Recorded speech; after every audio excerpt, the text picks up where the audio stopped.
36 men tried in 14 separate attempts over 29 years. 23 were caught. 6 were shot dead. 2 drowned. But 5 are listed as missing and presumed drowned. Presumed, not confirmed. And 3 of those 5 vanished on a single night in June 1962 and have never been found. Not a bone, not a body, not a confirmed sighting, just gone. But that escape doesn't make sense unless you understand what they were escaping from. So before we get to the raft and the fake heads and the mystery that's haunted the FBI for over 60 years, let me show you what life on the rock was really like. By the early 1930s, America had a gangster problem. Prohibition had created a class of criminals who were richer, more powerful, and more famous than the cops chasing them. Al Capone ran Chicago from a jail cell where he wore silk underwear and made phone calls whenever he wanted. Machine Gun Kelly terrorized the Midwest. Bank robbers made front-page news like movie stars. The public was fascinated. The government was embarrassed. So, Attorney General Homer Cummings and the Bureau of Prisons decided to build a prison so severe, so isolated, and so psychologically crushing that no criminal, no matter how famous, would ever want to go there. They did not build it on the mainland. They chose an island.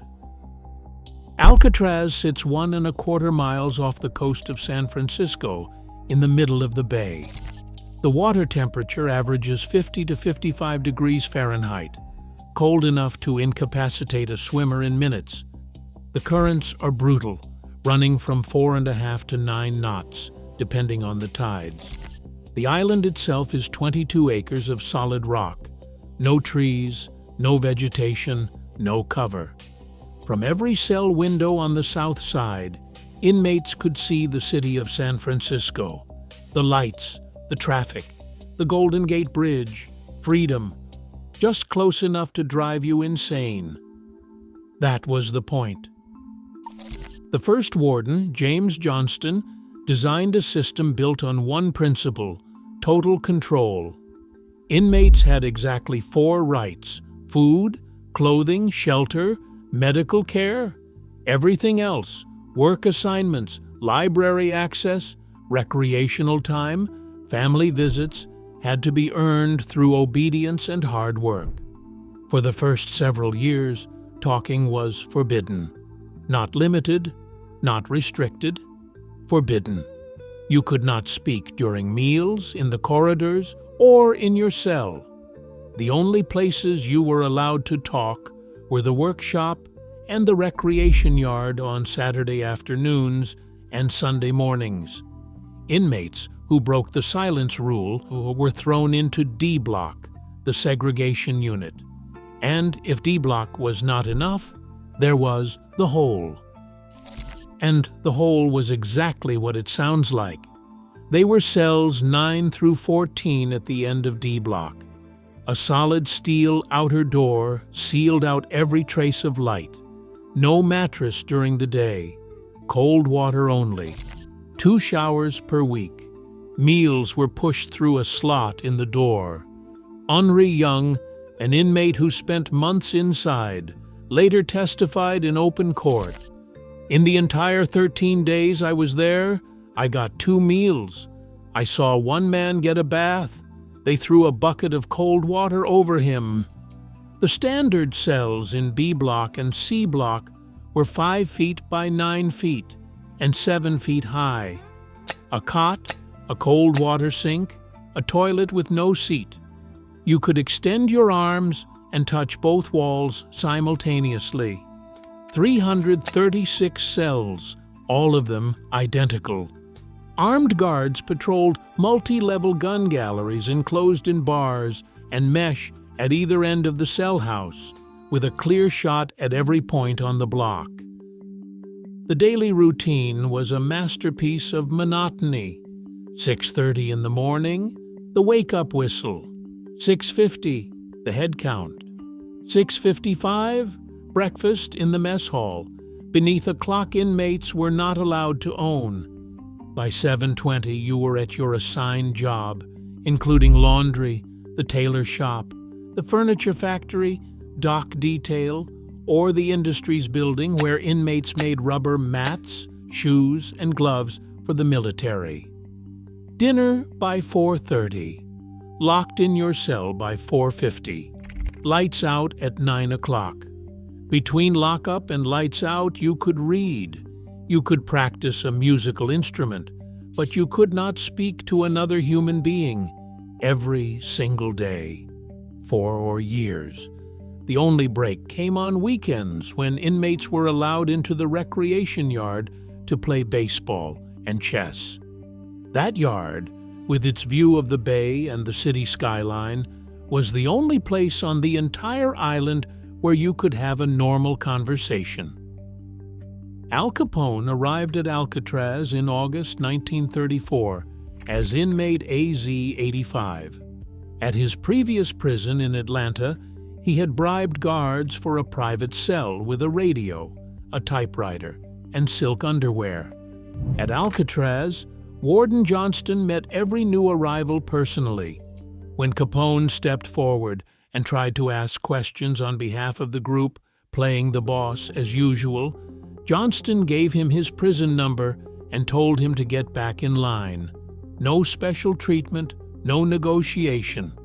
Capone worked the laundry, mopped floors, and was stabbed with a pair of scissors by another inmate in the barber shop. After 4.5 years, he was transferred out, his mind deteriorating from untreated syphilis. The most powerful gangster in America had been reduced to a man who could not remember his own name. Robert Stroud, the so-called Birdman of Alcatraz, never had a single bird on Alcatraz. He had kept canaries and published respected research on bird diseases while at Leavenworth, but when he arrived on the Rock, all of that stopped. Stroud had already killed a guard, stabbed an inmate, and spent 42 of his 54 years in prison in solitary confinement. He spent 17 years at Alcatraz. He entered the prison system at 19 years old. He never left it.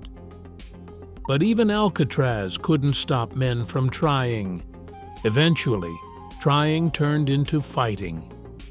May 2nd, 1946. 6 inmates named Bernard Coy, Joe Kretzer, Marvin Hubbard, Sam Shockley, Moran Thompson, and Clarence Carnes overpowered a correctional officer in the cell house, seized weapons and keys from the armory, and in a matter of minutes took control of the entire cell block. For a brief, electric moment, they held the keys to Alcatraz. Every door, every gate, every corridor on the main floor was theirs. The plan was straightforward: unlock the recreation yard door, reach the dock, commandeer a boat, and disappear into the bay. But one key was missing. A quick-thinking officer named William Miller, while being stripped of his keys at gunpoint, had quietly slipped the recreation yard key out of the ring and pocketed it. That single act of courage, performed in a split second while staring down the barrel of a stolen rifle, changed everything. Without that single key, the escape was dead.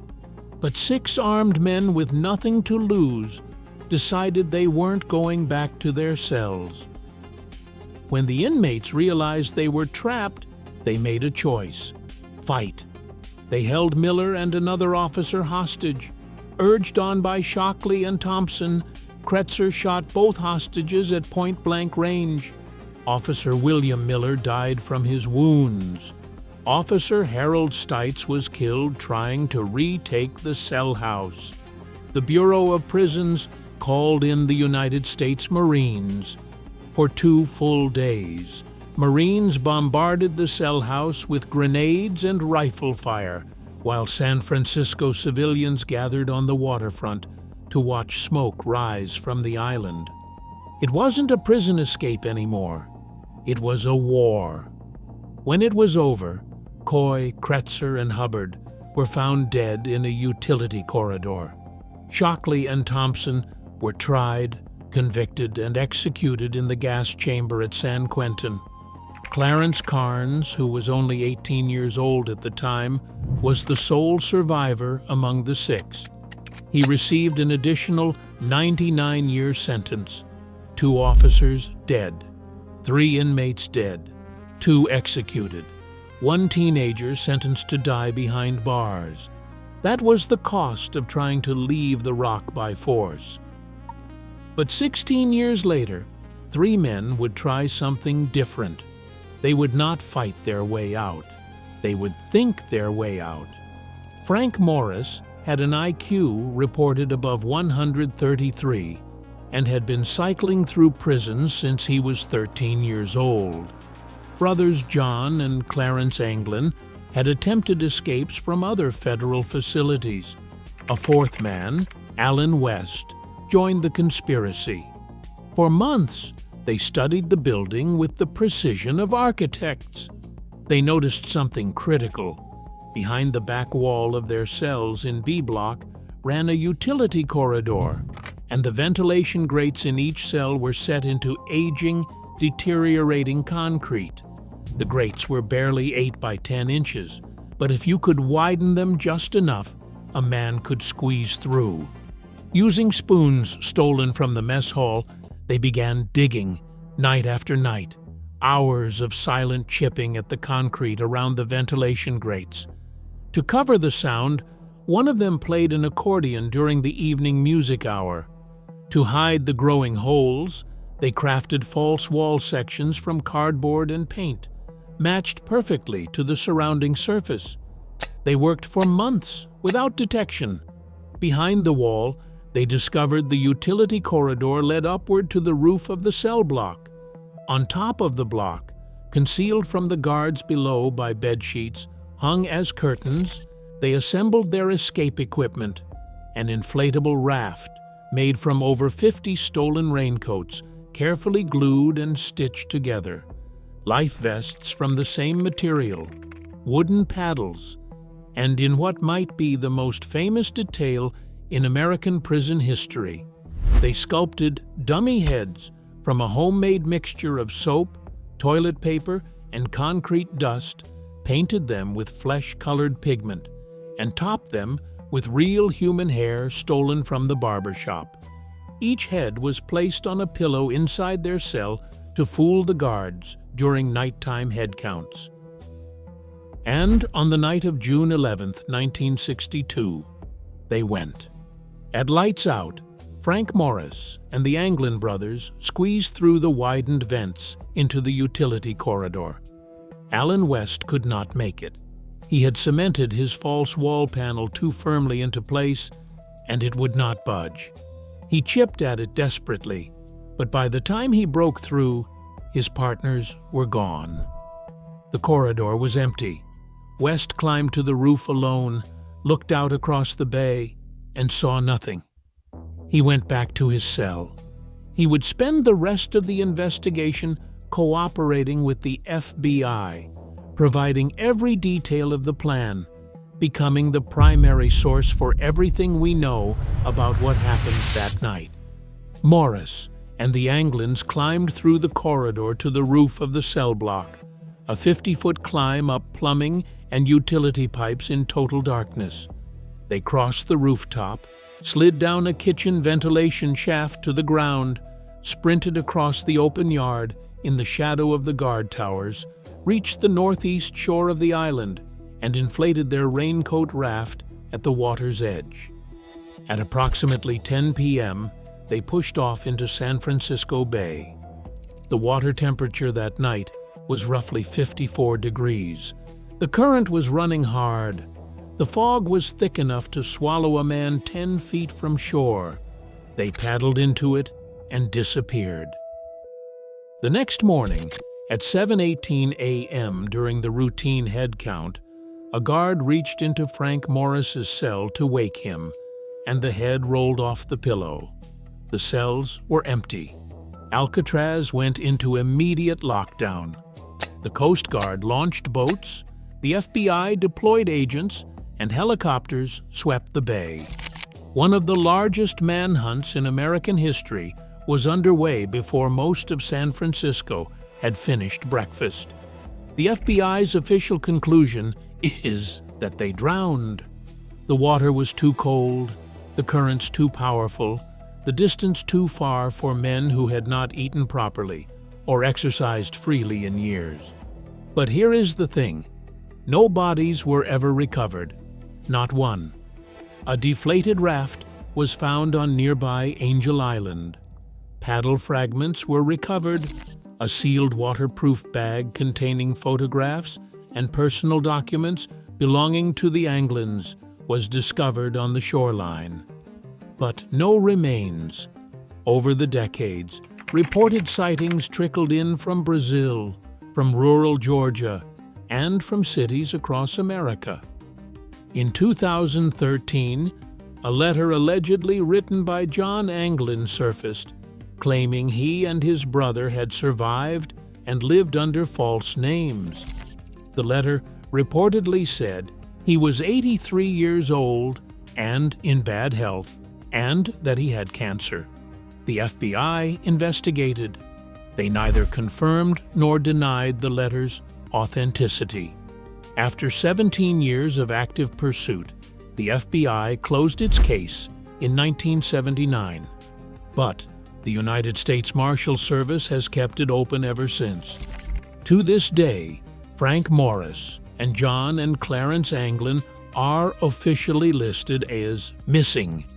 Not dead, not escaped, missing.